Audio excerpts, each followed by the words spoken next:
Okay, again, before we proceed, let me share this picture.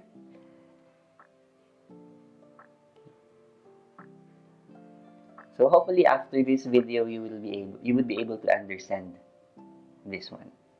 Yeah. Okay, let's now proceed.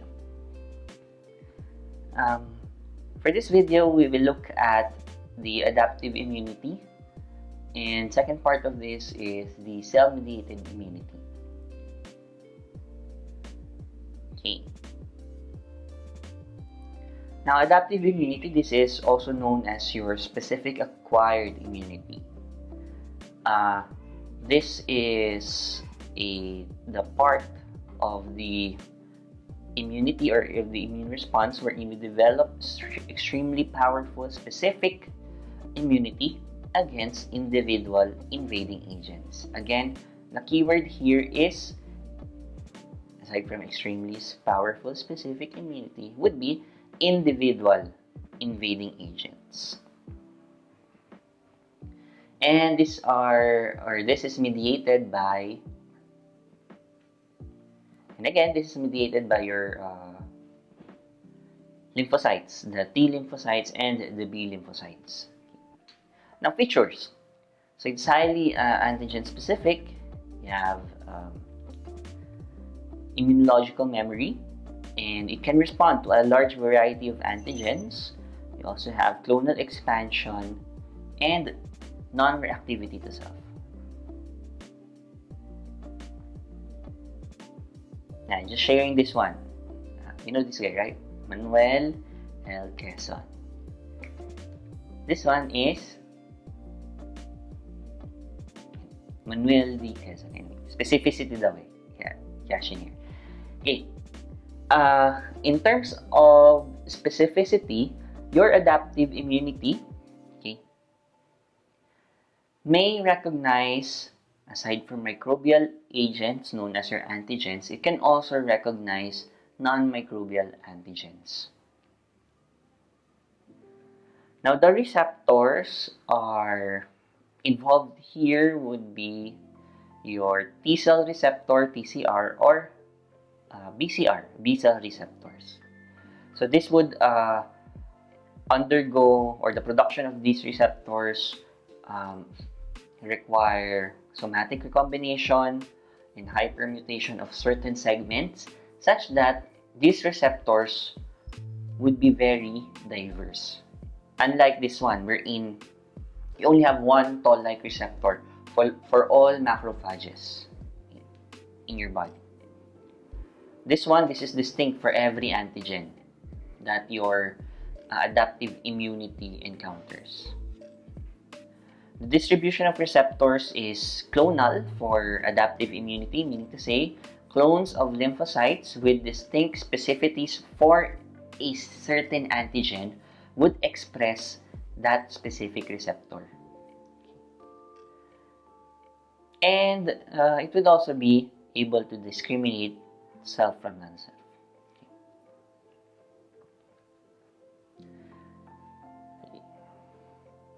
So this is your adaptive immunity. So you have your cell-mediated immunity, which is a function of your T cells. So just remember that T in mediated is for T cells. And then the humoral is a function of your B cells. In terms of timing, this is a little bit slower compared to the innate immunity because it takes time for these cells to be activated and to have its effect.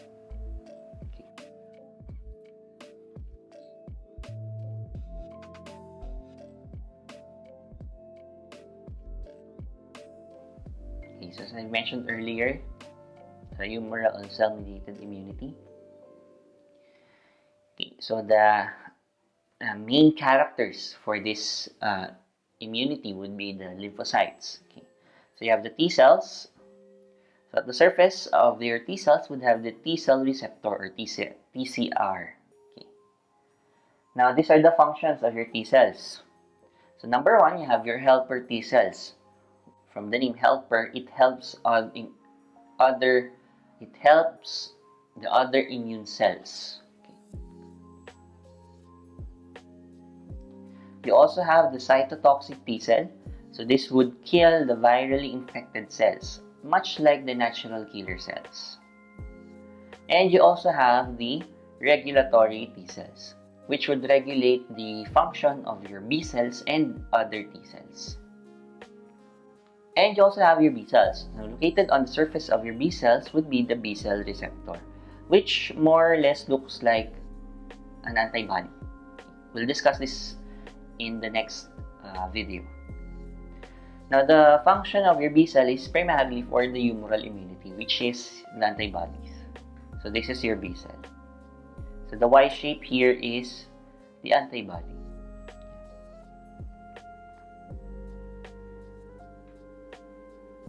Another component of the adaptive immunity would be the APCs, or the antigen-presenting cells. So these are the cells that would capture antigens and display them for recognition by the T lymphocytes. You take note, the antigen-presenting cells would only present what they have to the T lymphocytes. So only the T lymphocytes. Definition, so when we say antigen, so it is a substance. So it can either be a protein, carbohydrate, lipid, nucleic acid that is not usually present in our body. It's foreign. And when present in our body, it can induce an immune response. So it is immunogenic and reactive. So this is your antigen-presenting cell. So it would present the antigen to the T cell. Okay.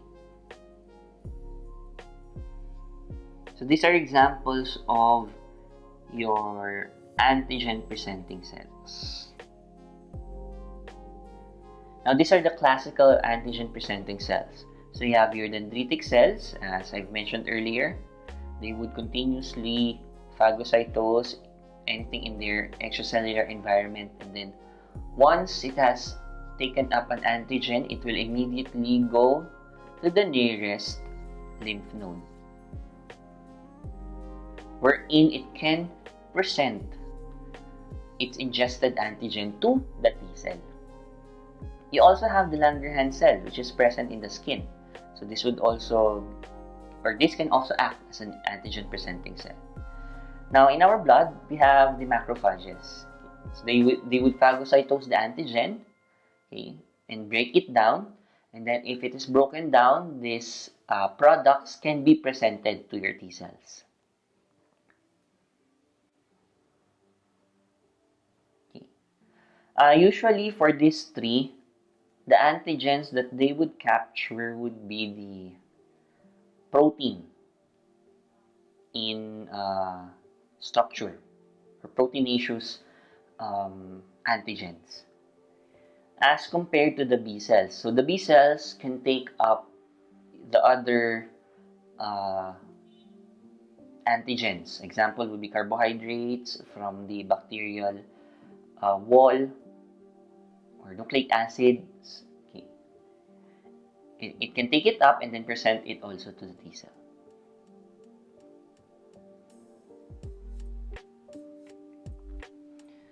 Now,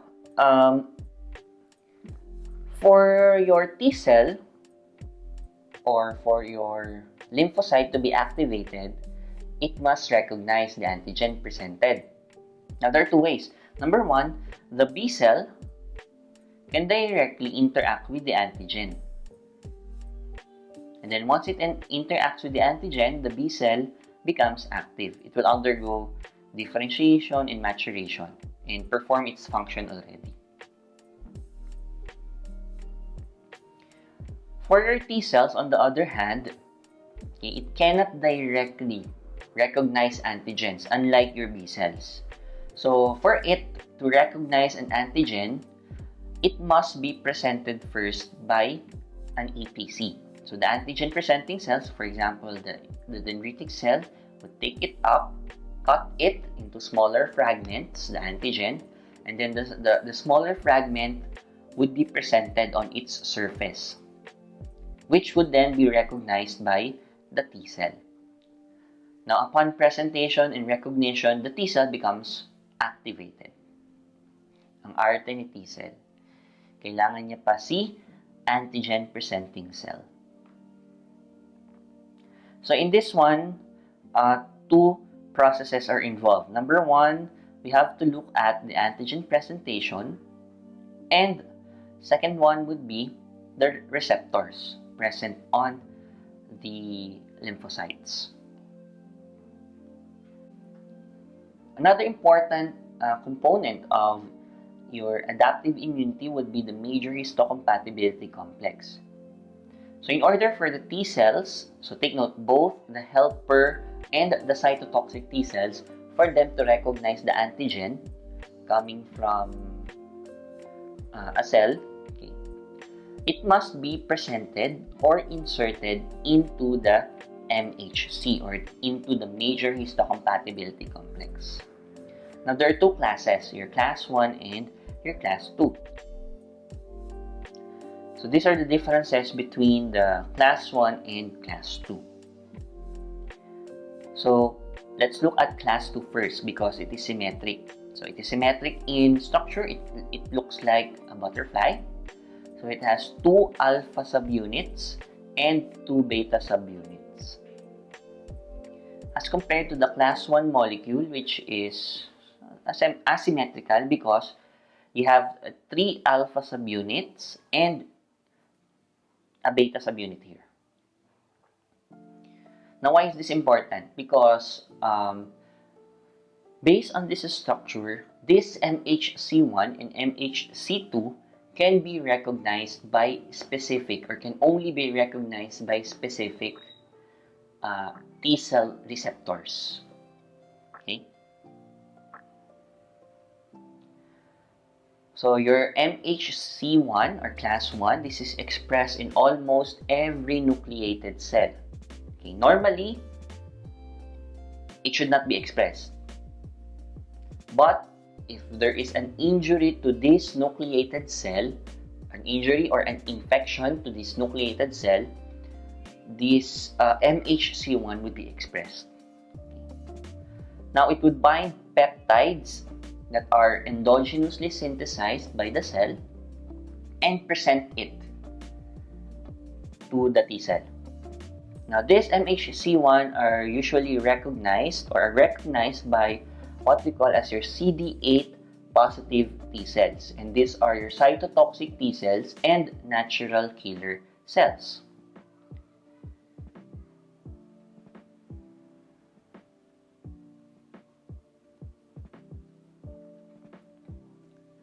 The other type would be a class 2. On your class 2, this is expressed by your antigen-presenting cells only. So your macrophages, dendritic cells, Langerhans cells, and your B cells. Now, they would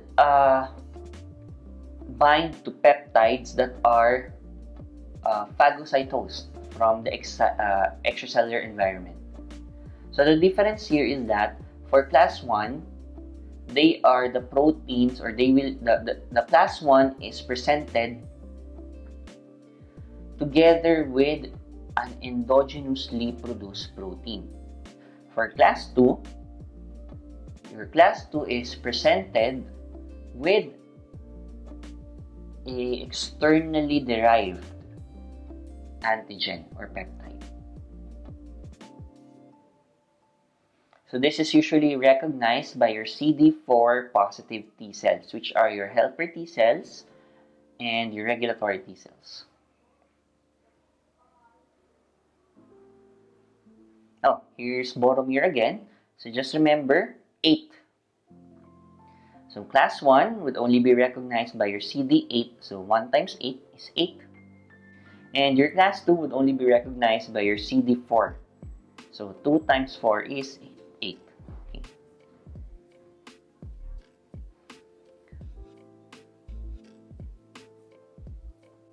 Okay, so this is again a time to stretch. You can pause and have a break.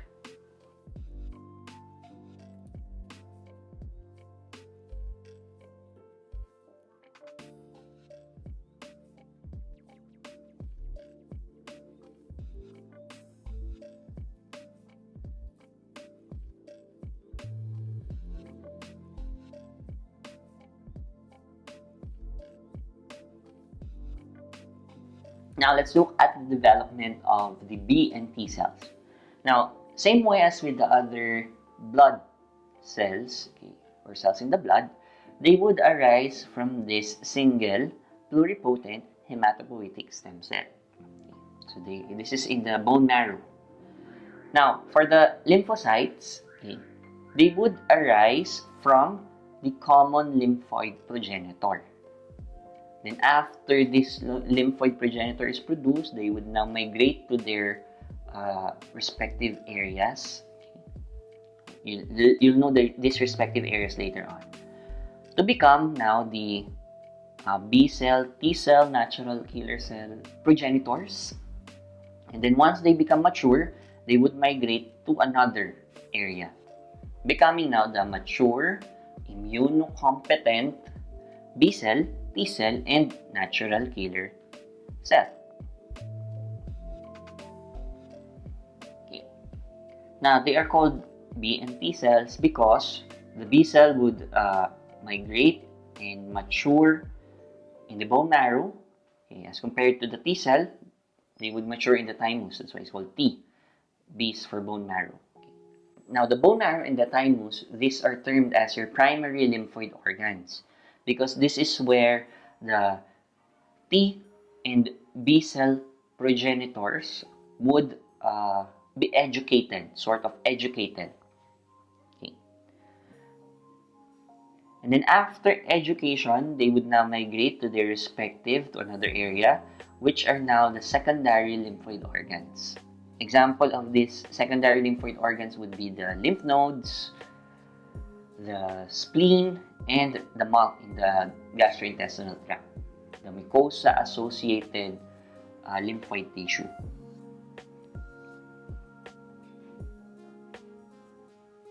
Now, let's look at the development of T cells in the thymus. Okay. So, once at the thymus, okay, the T cell progenitor, or let's just call it as this one, the lymphoid progenitor would differentiate into a pro-T cell, which is characterized as a double negative. This double negative are just for identification of which specific type of T cell this is. These are CD proteins on the surface of the T cells. Now, it would now differentiate wherein you now have T cell receptor and the expression of certain CD proteins on the surface. Okay. So before it matures into an immunocompetent T cell, it will now become a double positive immature T cell first. When we say double positive immature T cell, it is both CD4 positive and CD8 positive.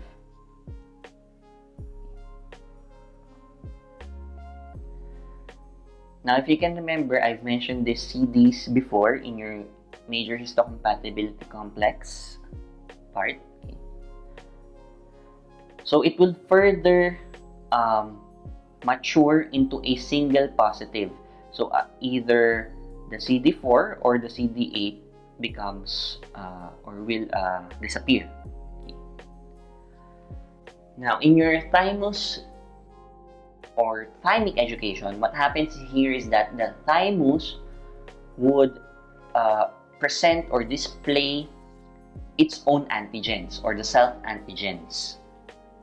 Okay, and based on the reaction of the T cell, okay, it can either be selected or not selected.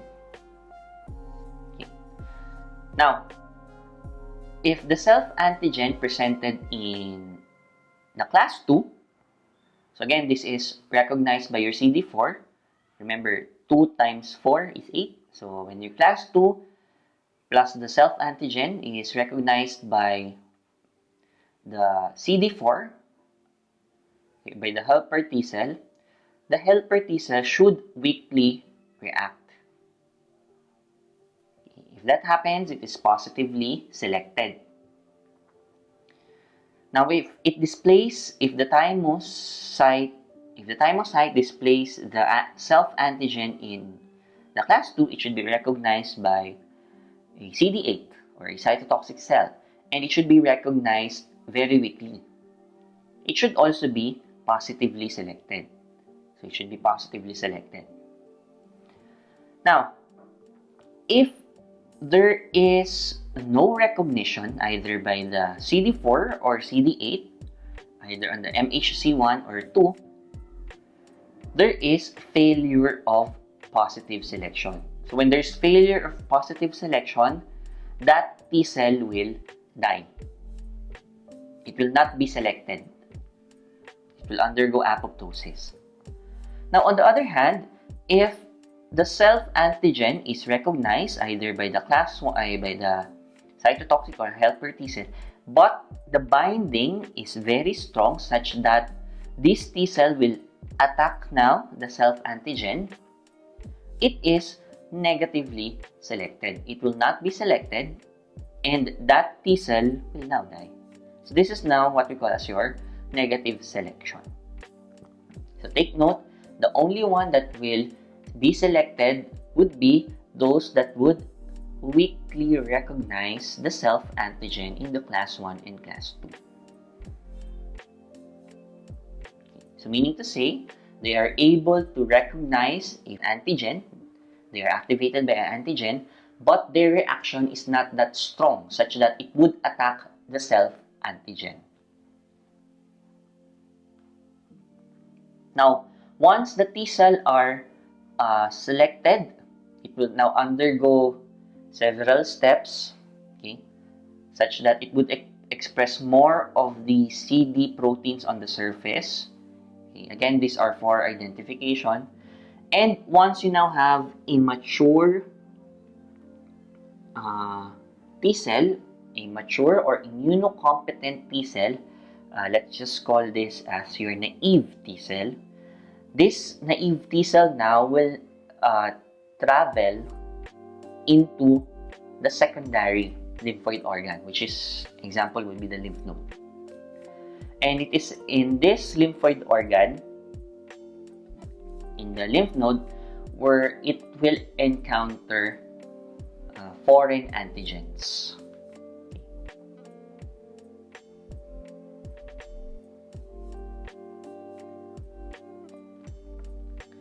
Now, the B cells, it's a little bit different compared to the T cells. So, the B cell education, it's like this. Okay. So, the B cells will undergo maturation and differentiation such that it would have a complete B cell receptor in its surface. So, this is the B cell receptor in the surface. Now, in the bone marrow, okay, it will be presented to self-antigens. Okay. So here, if it is presented on a with a self-antigen and it reacts, meaning it becomes active, okay, it will now become an anergic B cell. Remember, normally it should not respond. If it does not respond, it's okay. It goes into the secondary lymphoid organ. But if it responds, it will become anergic. Anergic with an N.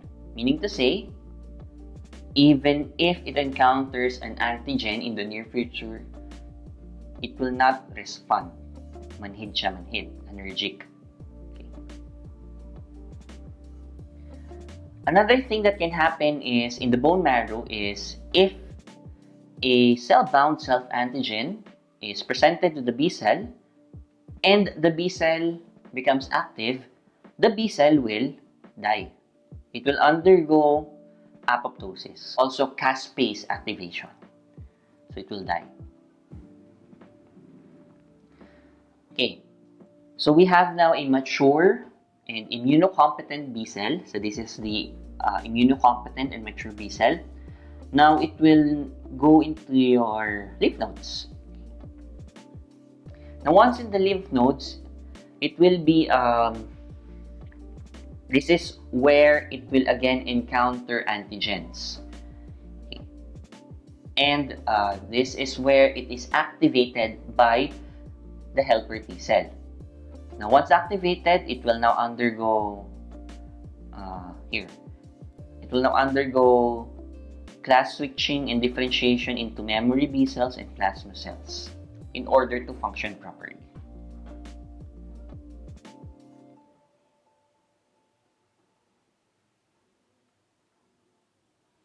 Again, this is the summary of the development of the B and T cells.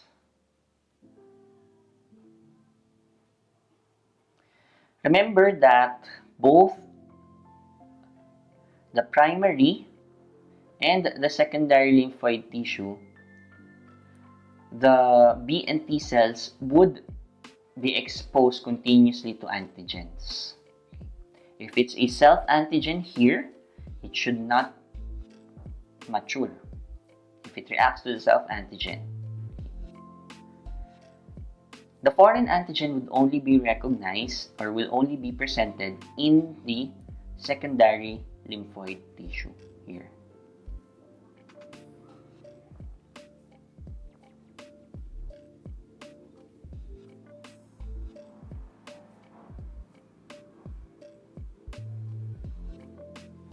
So this is the chemotaxis of lymphocytes, so how lymphocytes migrate from one place to another. So take note, they could also cross the capillaries and go into the lymphatics and to other areas.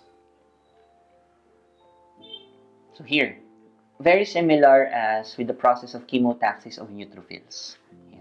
You have tethering, rolling, you have adhesion, diapidesis, and then once it crosses the wall, it would now go into the site of injury or infection.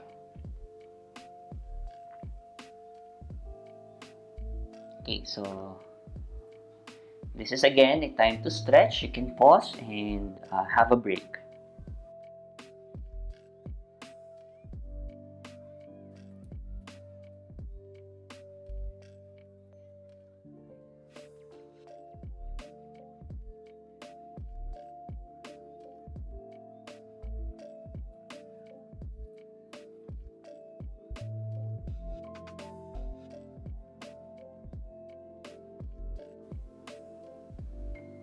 Let's now proceed to your cell-mediated immunity. So this is an example of T cells attacking a cancer cell. This one. This is a cancer cell. Okay. Now this is a type of adaptive immunity mediated by the T cells. Again, as I've told you earlier, the T in mediated stands for T cells. Okay. Again, the problem with T cells is that they cannot interact and directly recognize with the antigen. So it must use, or it must be through your APC, the antigen-presenting cells. So in here, you have antigen recognition, wherein the antigen-presenting cell presents it to the helper T cell. What's next is the helper T cell now will undergo clonal selection. It will now become a memory T cell and an effector cell. So the effector cells are the ones that are what we call as your activated helper T cells. So they would release certain chemical messengers, most specifically interleukin-2, which would now activate the other immune cells. Okay.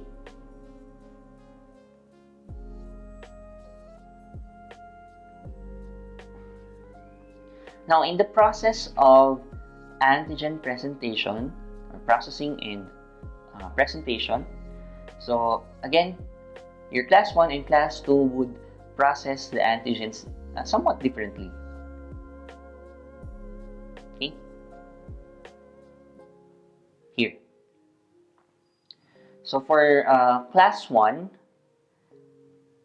pathway, so remember class 1 pathway, the MHC class 1 is present in all nucleated cells, and this would only be activated, this pathway would only be activated if that nucleated cell is injured or infected. So what happens here is that the endogenous protein will undergo proteolysis, okay? Proteolysis such that the products of this proteolysis, for example, smaller peptides, would be exocytosed into the surface of the membrane of that cell. And this will be presented together with your MHC class 1. And then this class 1 will be recognized by your CD8, the cytotoxic T cell or natural killer cells. The other manner or the other pathway is for class 2. Remember, class 2 is for antigen-presenting cells. So they would continuously phagocytose. Okay? Once they phagocytose, this antigen would be cut down through lysosomal or endosomal degradation, and then the products, also the peptides, would be inserted with your class 2 MHC. And this will be exocytosed into the membrane. And then once on the membrane, this will be recognized by your CD4 positive T cells, your helper T cells in this case.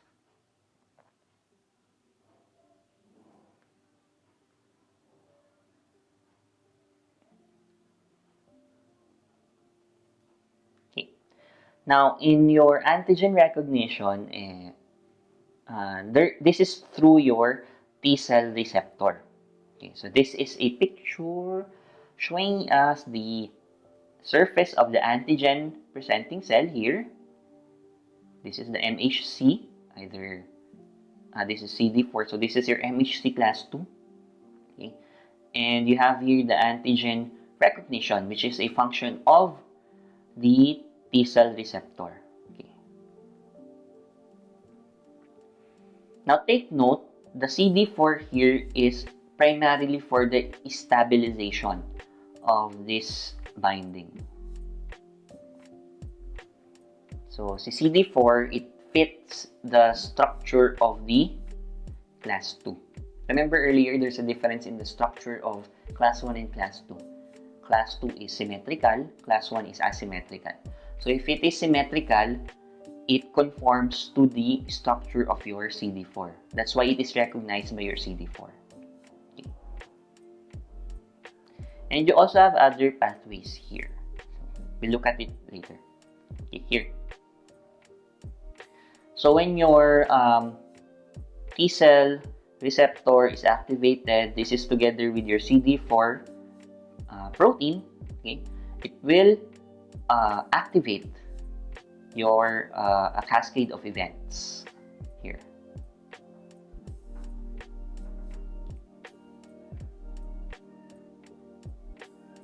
This is a signal transduction mechanism.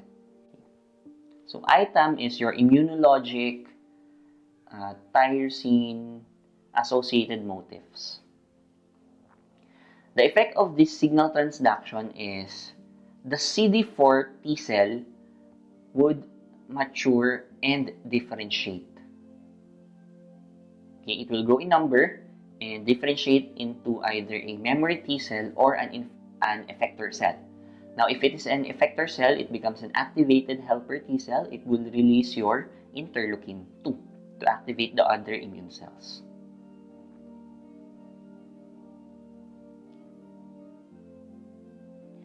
Now, this is a picture showing us the importance of the co-stimulation. Okay, so this is a way to regulate the activity or the activation of your T cells. Okay. So the co-stimulation. So first picture here. So this shows us a resting APC. When we say resting APC, it has a presented antigen with your class 2 or class 1. Okay. But it does not present this protein, the B7. So if it does not present this protein, there will be no response. Okay. Now, in an activated APC, Okay, so you have an increased expression of the co-stimulator. So in this case, the co-stimulator is the B7. Okay. So if it is present in the surface together with your class 2 or class 1 plus the antigen or peptide, okay, this B7 will be detected by your CD28 on the surface. Okay. If that happens, if there is co-stimulation, your T cell sort of becomes activated. So it's like a two-key mechanism. You need to have both the class 2 or the MHC plus the antigen plus the co-stimulations, okay, in order for the T cell to differentiate and proliferate. This is also true for cytotoxic T cells and natural killer cells. They also need co-stimulation. So here, this is the co-stimulation of your cytotoxic T cell. Here. Now, in an activated T cell, so you now have an activation plus a co-stimulation. So it will proliferate and differentiate such that it would release your interleukin-2. Now, this interleukin-2 would induce the further proliferation of the T cells. Take note, interleukin-2. So there are other cytokines produced by an activated T cell.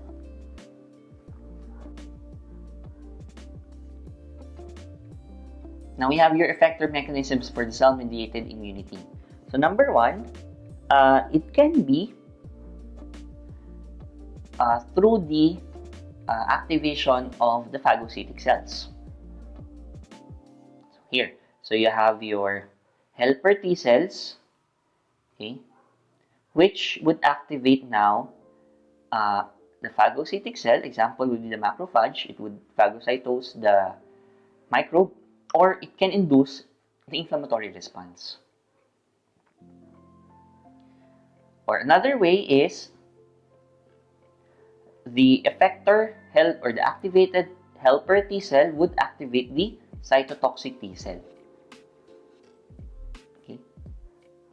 Or in this case, the infected cell with the microbial antigen in the cytoplasm would be expressed and detected by your cytotoxic T cell. It would now kill this infected cell.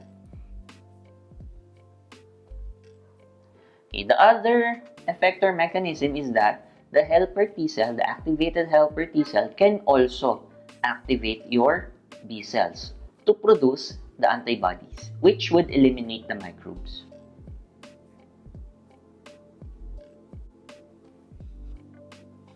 Now let's look at your cytotoxic T cells. So again, this is your CD8 T cells. So they would directly attack and kill cells with the antigen presented with class 1. So there are several mechanisms. So if we can remember, this is somewhat similar to the natural killer cells mechanisms.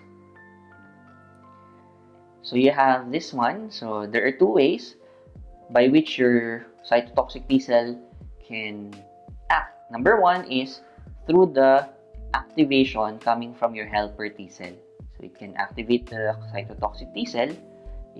The cytotoxic T cell kills now the infected cell. Or the cytotoxic T cell can directly act on the infected cell, and this is through your class 1 presentation with the antigen.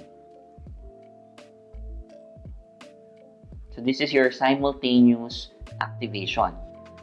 This is the non-simultaneous activation.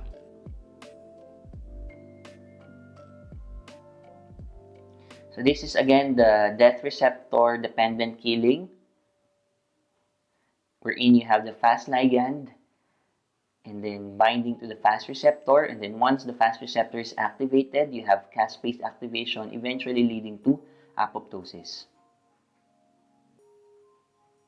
Same way, another mechanism is through granule dependent killing, wherein the granules containing the perforins and granzyme would insert itself, or would the perforins would be inserted into the membrane, and then the granzymes enter, degrading the organelles and activating again the caspases, resulting to apoptosis of the target cell. Okay. Here, this is your granzymes and your perforins, resulting to apoptosis. Now, what happens is that once the infected cell has undergone apoptosis, it will be taken up by the macrophage. Remember, at the surface of this one, you'll have the DAMPs, the danger-associated membrane proteins, which are detected by the PRRs of the macrophages and eventually phagocytosing it. Okay, so in summary, we have looked at the features of the adaptive immunity. We have compared it with that of the innate immunity. And we've looked at the components or important players in your adaptive immunity, the antigen-presenting cells, the MHC classes, the class 1 and class 2. We also have the development of the T and B lymphocytes. Okay. And we've also looked at how the cell-mediated immunity works.